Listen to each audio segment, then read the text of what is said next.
Let's have a ball.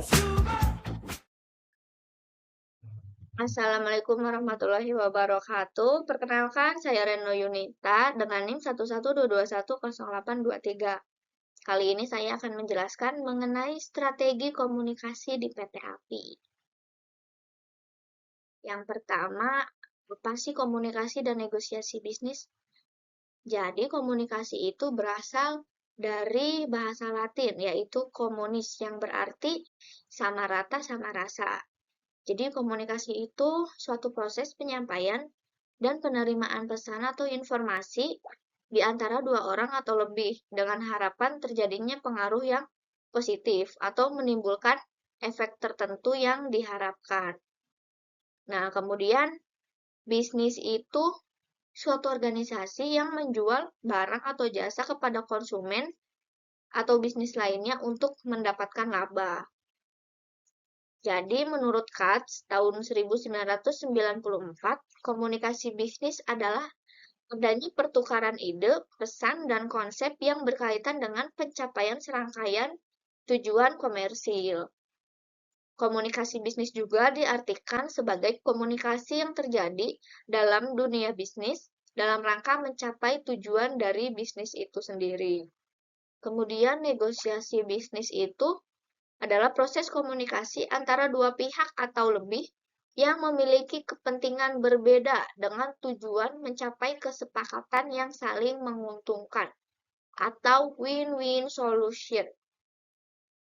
Win-win solution itu hasil negosiasi di mana semua pihak yang terlibat itu merasa mendapatkan manfaat atau keuntungan. Jadi, tidak ada pihak yang dirugikan gitu, karena kesepakatan itu dibuat atas dasar kerjasama, kompromi, dan kepentingan bersama. Kemudian, manfaatnya dalam mendukung keberhasilan kerja dan relasi bisnis.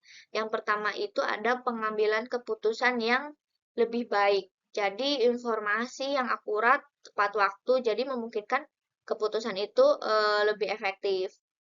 Yang kedua, ada peningkatan produktivitas. Yang ketiga, membangun hubungan yang kuat. Yang keempat, penyelesaian konflik. Jadi, memfasilitasi diskusi untuk menemukan solusi yang saling menguntungkan. Yang kelima, meningkatkan motivasi karyawan. Jadi, karyawan itu merasa dihargai dan termotivasi ketika mereka memahami visi perusahaan.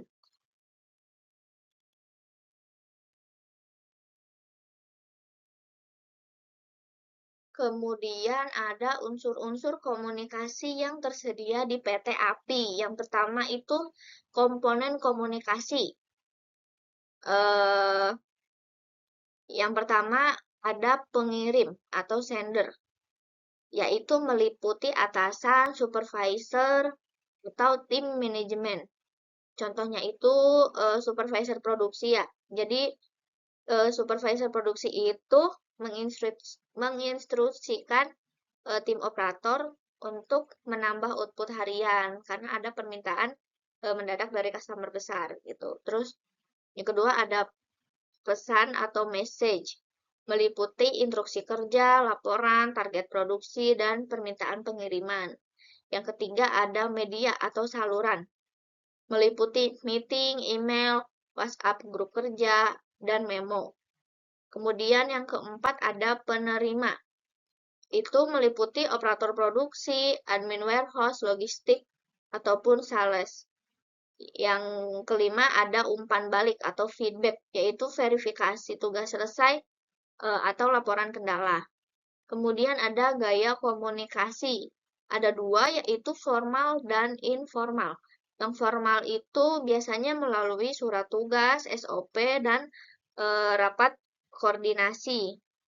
Biasanya kalau yang formal itu rapat bulanan antar departemen produksi dan PPIC untuk evaluasi performa dan membahas strategi efisiensi.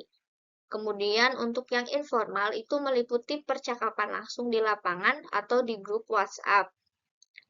Biasanya koordinasi cepat antara admin gudang dan tim ekspedisi via WhatsApp. Yang terakhir ada saluran komunikasi. Ada dua, yaitu verbal langsung dan tertulis. Untuk yang verbal langsung itu dilakukan pada briefing pagi atau koordinasi lisan di lapangan. Kemudian ada yang tertulis, meliputi email, memo produksi, dokumen pengiriman barang.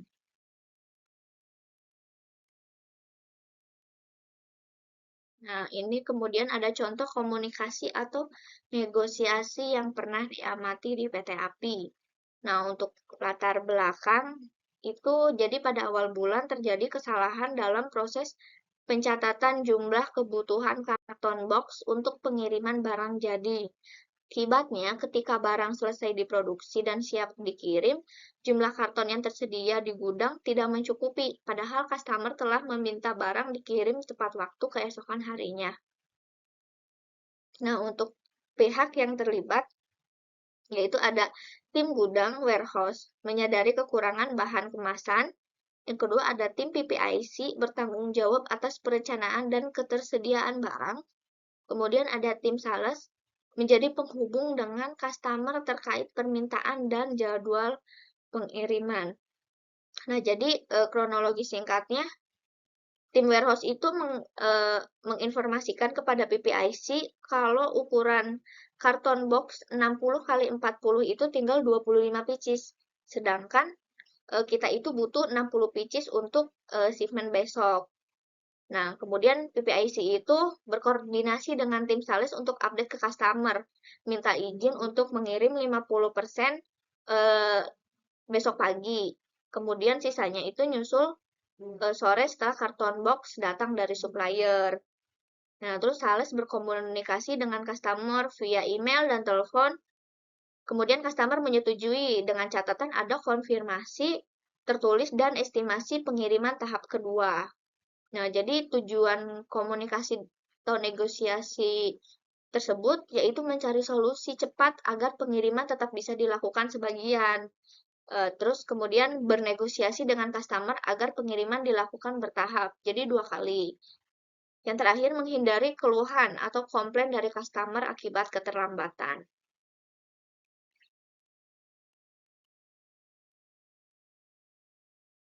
Kemudian ada analisis proses komunikasi atau negosiasi. Nah, untuk gaya komunikasi yang digunakan itu kooperatif dan problem solving. Jadi semua pihak itu berusaha mencari solusi bersama tanpa saling menyalahkan. Gitu. Terus komunikasi juga dilakukan dengan fokus pada penyelesaian masalah agar pengiriman tetap berjalan lancar.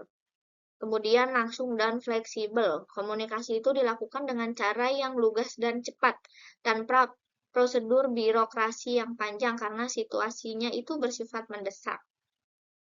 Kemudian strategi komunikasinya, identifikasi masalah secepatnya oleh tim warehouse, koordinasi internal lintas departemen yaitu warehouse, PPIC, dan sales.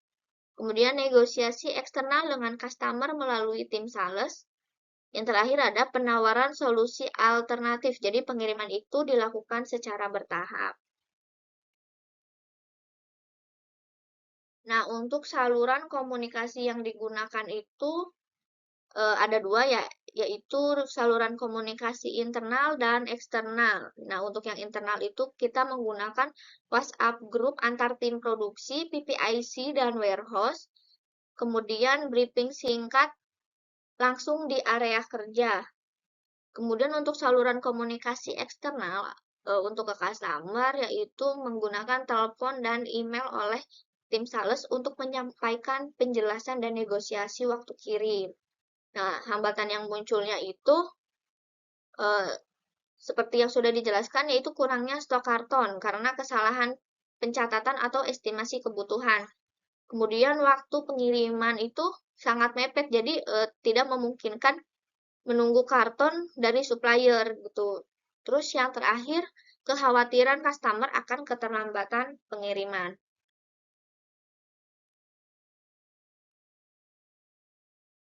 Nah, dari kasus di atas, solusi yang didapatkan itu pengiriman dibagi menjadi 2 tahap. Sebagian barang itu dikirim sesuai jadwal, yaitu pagi, Sisanya dikirim di hari yang sama setelah karton tambahan tersedia dari supplier. Kemudian PPIC memesan karton secara ekspres dari supplier terdekat. Dan customer diberi informasi resmi dan update status kirim. Yang terakhir, internal membuat catatan evaluasi agar pencatatan kebutuhan kemasan lebih akurat ke depan. Jadi, tidak ada klaim dari customer mengenai keterlambatan pengiriman barang. Kemudian ada studi kasus mengenai laporan bisnis miskomunikasi pengiriman 5W+1H. Nah, apa sih yang terjadi itu? Yang terjadi adalah insiden miskomunikasi yang menyebabkan keterlambatan pengiriman barang ke pelanggan selama 2 hari yang berujung pada pengajuan komplain oleh pelanggan. Nah, kapan terjadinya insiden miskomunikasi tersebut? Insiden miskomunikasi itu terjadi pada hari Senin tanggal 30 Mei 2025 setelah periode libur long weekend. Keterlambatan pengiriman barang baru diketahui setelah melewati tanggal pengiriman yang seharusnya. Nah, di mana terjadinya? Jadi, insiden miskomunikasi tersebut terjadi di lingkungan operasional PT API, melibatkan koordinasi antara tim sales dan tim warehouse. Pengaruhnya terasa pada proses pengiriman dari gudang ke lokasi pelanggan. Mengapa bisa terjadi? Ya, penyebab utamanya adalah miskomunikasi antara tim sales dan tim warehouse, khususnya setelah libur long weekend. Jadi diduga ada ketidakjelasan atau kelalaian dalam serah terima informasi terkait jadwal pengiriman barang mendesak yang seharusnya itu diprioritaskan atau dikonfirmasi ulang setelah libur panjang. Kemungkinan detail pesanan prioritas tidak tersampaikan dengan jelas atau tidak terverifikasi oleh tim warehouse yang kembali bekerja. Jadi terjadinya miskomunikasi tersebut. Nah, jadi siapa aja nih yang terlibat? Yang terlibat itu ada 4. Yang pertama tim sales, yaitu pihak yang berinteraksi langsung dengan pelanggan dan menerima pesanan. Kemudian ada tim warehouse atau gudang, pihak yang bertanggung jawab atas persiapan dan pengeluaran barang untuk pengiriman. Yang ketiga ada pelanggan, pihak yang mengalami kerugian akibat keterlambatan dan mengajukan komplain. Yang terakhir ada manajemen terkait, misalnya ada manajer logistik atau manajer operasional. Pihak yang harus turun tangan untuk menyelesaikan masalah dan mencegah terulangnya insiden miskomunikasi tersebut. Nah, bagaimana proses hambatan dan solusi yang ditempuh? Nah, untuk tim sales, kemungkinan tim sales tersebut telah mencatat pesanan dan informasi pengiriman di sistem atau bahkan mengirim email pemberitahuan kepada warehouse sebelum libur. Namun mungkin tidak ada konfirmasi yang kuat atau penekanan khusus untuk pasca libur.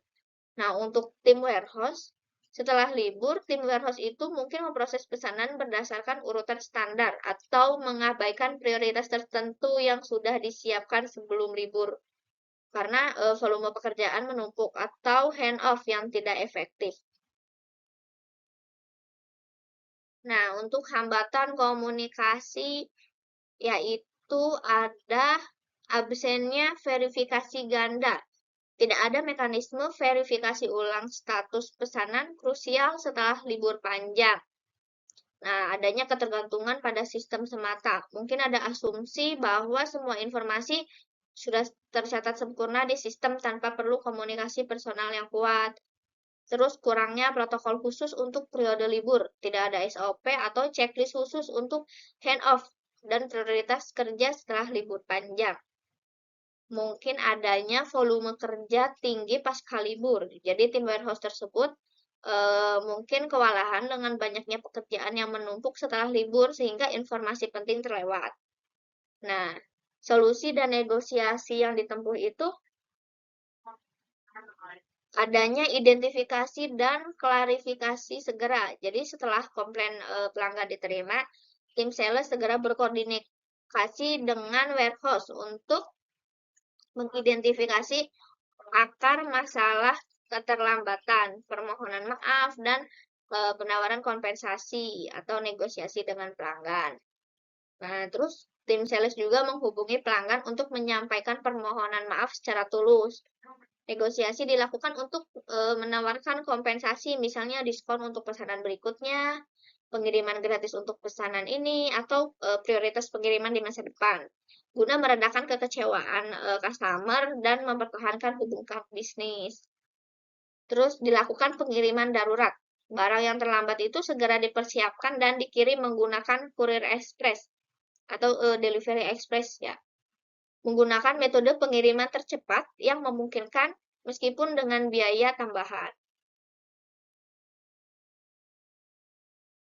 Kemudian di sini ada contoh kita sedang melakukan briefing 15 menit sebelum bekerja ya. Nah, untuk briefing ini biasanya leader atau supervisor itu memberitahu target mingguan ataupun mesin-mesin yang diprioritaskan untuk tetap tetap jalan. Kemudian menginformasikan informasi yang perlu disampaikan. Kemudian di sini juga ada informasi mengenai mesin yang membutuhkan box, tetapi box itu di gudang sudah habis ya. Jadi seperti kasus yang tadi di atas, menunggu kedatangan dari supplier. Kemudian di sini juga ada contoh leader menginstruksikan kepada membernya untuk bekerja lebih serius untuk tidak mengobrol dan menyelesaikan satu sikel untuk menghindari adanya kelolosan. Terus part NG yang kekirim ke customer gitu. Jadi menyebabkan klaim dari customer.